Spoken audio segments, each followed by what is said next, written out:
Hello bookworms! Today I'm going to be sharing my August wrap up with you. I read so many books in August. I am so proud of myself. I read a total of 16 books.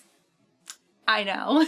I feel really good about this. I just had such an excellent reading month in August. I just felt like I just couldn't get enough reading. Like I just was reading and it was excellent. I'm really hoping that September will be the same for me because August was like one for the books. Before I get into my wrap up, I just started watching Only Murders in the Building last night on Hulu and it is so good. Has anyone else been watching that? Let me know. The first like 3 episodes were released at once, so Andrew and I binge watched those together and I'm like so intrigued and I really want to know what's going on and I'm really loving it. I'm really hoping that more shows like this will come out. And that building that they talk about, I think it's called the Arcadia in the show. It's actually the Belfort in real life, and Andrew and I have walked over there like plenty of times and we've always been like, oh my gosh, it's so pretty in this like little gated area. They had like a really nice Christmas tree one year and we were like, ooh, let's see that tree, and they were like, you are not allowed in here, and we were like, oh, okay. So then getting to see like the full courtyard in the Hulu show, we were like, wow, that's what's in there. Anyway, into the books, but I was just really excited about that show. So first thing I read this month was Beautiful Redemption by Cami Garcia and Margaret Stoll, and this was the 4th book and the conclusion to the Beautiful Creatures series, or actually it's called the Castor Chronicles. I always just call it the Beautiful Creatures series. This was a really interesting installment because there's like a very big cliffhanger at the end of book 3, which is why I ended up picking this one up so soon afterward.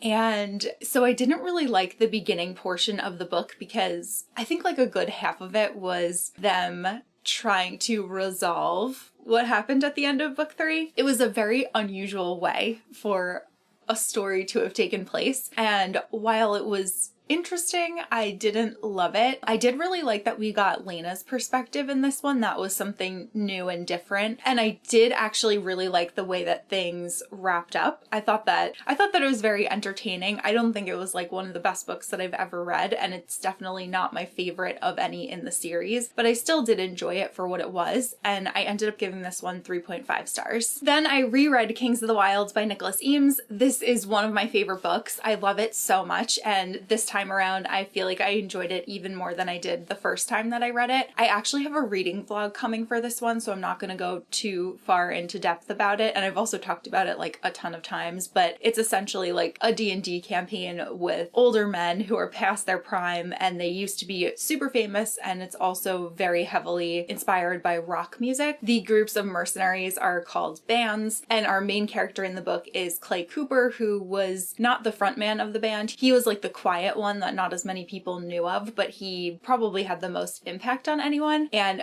it's just amazing. They go out to try to save Gabe's daughter, Bloody Rose. She's been captured in this area of the world, and in order to go save her, they have to cross the Heartwild, which is a very dangerous forest and a place where people really don't want to go to because very bad things happen, and I just love it. He just continues to be my favorite character. He's so funny. I feel like I got a lot more out of it this time, like a lot more of the lore and the world building, because I just like knew what to expect. So I was like looking forward to certain parts, and I just felt like very focused on what was happening. And also I was taking very detailed notes for my reading vlog, so that probably also helped, but I loved it. This one is 5 out of 5 stars for me, and I'm really excited to read Bloody Rose very soon. Then I read Doll Bones by Holly Black. I've always wanted to read this book, and I thought that I would kick off like spooky season a little bit early with this one. It's actually a Newbery Honor book. This is a middle grade book, and we are following a group of friends named Zach, Poppy, and Alice, and they all play together, and they have like these dolls that they play with. They've invented like this whole story and this whole world for them. But one day Jack comes home from school and his dad has thrown out his toys, and Jack is like devastated, and then he doesn't want to tell Poppy and Alice because he feels really bad about it, so he just pretends that he is too old and he doesn't want to play with his toys anymore, and they're obviously heartbroken. They don't understand like why he changed all of a sudden. So then Poppy comes to the group and tells them that she's been having dreams about the Queen, which is this doll right here, and she has found out that the doll belonged to a little girl whose father was a doll maker, and she wants her her bones to be like found or her murder to be solved. So the three of them like take a bus to, I think it's Ohio or something, to this factory, and they try to like learn more about this little girl. And it's really like a story of growing up, and it definitely is a little bit spooky. I enjoyed it. It's not my favorite of Holly's books, obviously, because Cruel Prince and Darkest Part of the Forest are my favorite books, but I thought that it was fun. It definitely reads on the younger side, so I didn't enjoy it as much as some other middle grade that I have read, and I ended up giving this one 3 stars. Then I read It Happened One Summer by Tessa Bailey, and this was so good. I really, really enjoyed this romance. I think everybody probably knows what it's about at this point because it's been very popular lately, but the main character is inspired by Alexis from Schitt's Creek, and she is like this influencer rich party girl, and she goes through a bad breakup. She makes a really bad decision. She gets in trouble, and then her stepfather sends her to this little town, this little like fishing town where her birth father is from, and she obviously is not very excited about that, but then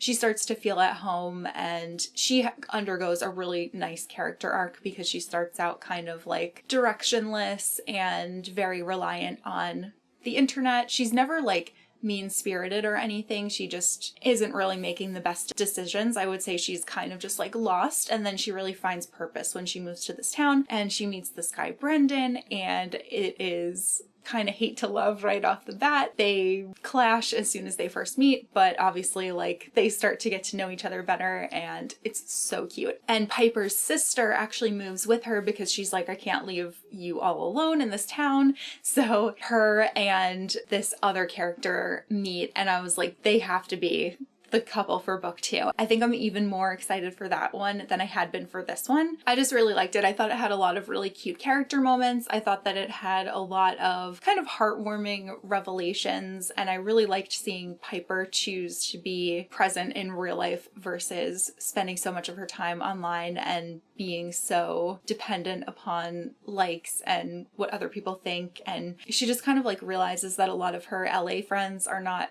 real friends. A lot of them don't even really care that she has kind of disappeared. No one has reached out to see how she is or anything. So it's just like a lot of fake friendships, and she realizes what it means to have like real connections, and I really loved it. I gave this one 4.5 stars. Then I read The Inheritance Games by Jennifer Lynn Barnes. I was so excited for this one. I love Jennifer Lynn Barnes. She is one of my auto-buy authors. I feel like I've enjoyed every single book of hers that I've read, and The Inheritance Games was no exception. This is kind of like a Cinderella story. There is a girl named Avery, and she is kind of poor, and one day she gets notified that this super famous like billionaire has passed away, and he left everything to her, and he has a whole family that he's left like very little to. I mean, not very little, like if you are the average person, he's left a nice amount of money toward the rest of his family, but in comparison to what he has, he really hasn't left them that much. So the one stipulation is that Avery has to move into the Hawthorne house and live there for 1 year, and the rest of the family lives there too, so obviously she's got some enemies right off the bat. But there are 4 brothers that she is living with. All of them are half brothers. Things are getting a little dangerous for Avery, and she's also still just like trying to learn the ropes of everything that is now hers and how her personal life beforehand plays into things. And it was a really fun story. It was also kind of inspired by The Weston Game, which was one of my favorite books when I was in elementary school and I had to read it. So there's lots of puzzles, and it was really delightful. I did feel like it was a little bit predictable. I kind of saw one thing coming like almost from the beginning, but I still did really enjoy the story, and I really liked the characters, and also the house was just really cool. Like I really liked all of the puzzles that were in there. I was trying to solve things like along with them, which was fun. And I'm definitely planning on reading the second book, which comes out in September, which is called The Hawthorne Legacy. So I enjoyed this one. It wasn't my favorite of hers, but I still did have a good time reading it, and I gave this one 3.5 stars. So then like interspersed in there, I also read all of Vampire Academy. You might remember from last year when I, like toward the beginning of the year, I was talking about books that I wanted to reread, and I also talked about series that I want to finish. I had read books 1, 2, and 3 of Vampire Academy, but then I never finished reading the series. I just like started reading one of them on a whim, and I could not stop. So I read all 6 of them in August, and oh my god, after book 3, I was like, how the heck did I stop reading the series right now? Because book 3, the ending, I was like, I'm dead. Like, I need to know what's going to happen next.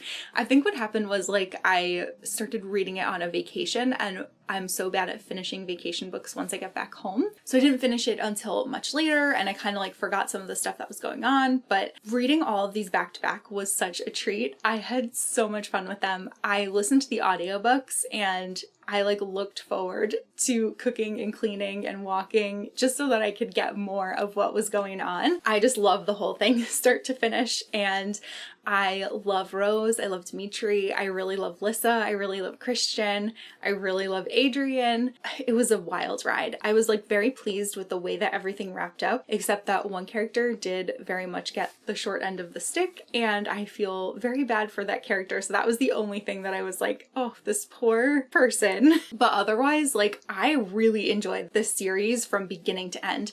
I think every single book was a solid 4 or 4.5 stars for me, and I'm so glad that I reread these. And then shortly after I finished, we got casting news for the TV series on Peacock, and I'm so excited for that too. This was honestly like the best binge that I could have possibly chosen. So good. Then I'm going to talk about That Weekend by Kara Thomas. So I really like Kara Thomas. I've always enjoyed her thrillers. I think that they're always very well done, and I was feeling that way about this one until the last 30 pages. So I was really enjoying it. Again, this was something that I felt like was kind of predictable. I kind of saw one of the things coming like right from the beginning, but it was fine. I was still enjoying the story. I was still along for the ride. I still wanted to see the way things were going to play out. This one's following a character named Claire, and she went away to a lake house with her 2 best friends, Jessie and Kat, who are dating. They go out on a Friday, and then she wakes up on Sunday with no memory of anything that happened at all on Saturday. She has suffered a very bad head injury. She's all alone. She's on this like mountain. She's found by somebody that just happens to be walking by, and she goes straight into the hospital, and they don't find the bodies of her friends, and everybody is kind of dependent on her to try to figure out what it is that happened, but she just like doesn't remember anything. So it was very interesting. And also the characters were from Long Island, so I really liked that.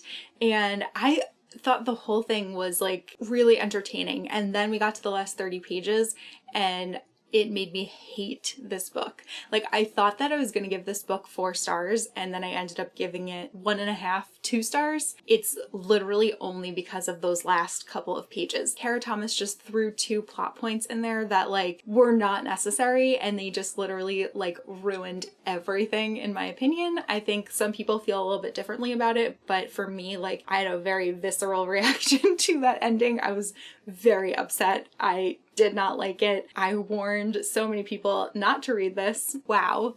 I hated this. And it really makes me very sad because I've liked Kara Thomas's other books, but like I said, 1.5 to 2 stars. Then I read Sunderland Ascends by Josiah Bancroft. I started reading this because Holly from Holly Hearts Books is having a Books of Babel read-along. She's reading 1 book per month, and so in August we read Sunderland Ascends. Next month we're going to read book 2, in October book 3, and then the 4th book comes out in November, and that's when we will read the conclusion. I really loved this. I was very surprised. I kind of didn't know what to expect going into it. Like, I've always known the basic premise that it's about this character named Semlin who goes to this Tower of Babel with his new wife, and they get separated, and he has to try to find her and try to get her back. But there are all of these different levels to the tower, and it's about him like kind of progressing upward through the levels to try to find her. It was really good. It definitely reads a little bit more on the literary side of fantasy, but it's so unique and so different from any other fantasy world that I have ever read. Holly said that this was good for people who like video games, and I completely agree with that. I kept feeling like every time that Sunderland would accomplish another goal or advance another level, you would get that message that's like, sorry, but your princess is in another castle, and would have to like keep going on. I'm so excited to see what's going to happen next. We just met such interesting characters, and people that have like a seemingly small role tend to resurface and have bigger plots within the story. Everything is like interconnected so nicely, and Sunderland is a character that I really like. He's very scholarly, he's a professor, he's a headmaster, he's a little bit stuffy, but he's definitely had to go outside of his comfort zone while he's dealing with this current situation. I truly, truly love this. I'm so excited for the next one. I gave this one 4.5 stars. Then I read The House in the Cerulean Sea by TJ Klune, and I just adored this book. I think this book was amazing. I've heard everybody talking about it on BookTube for the past like year and a half, and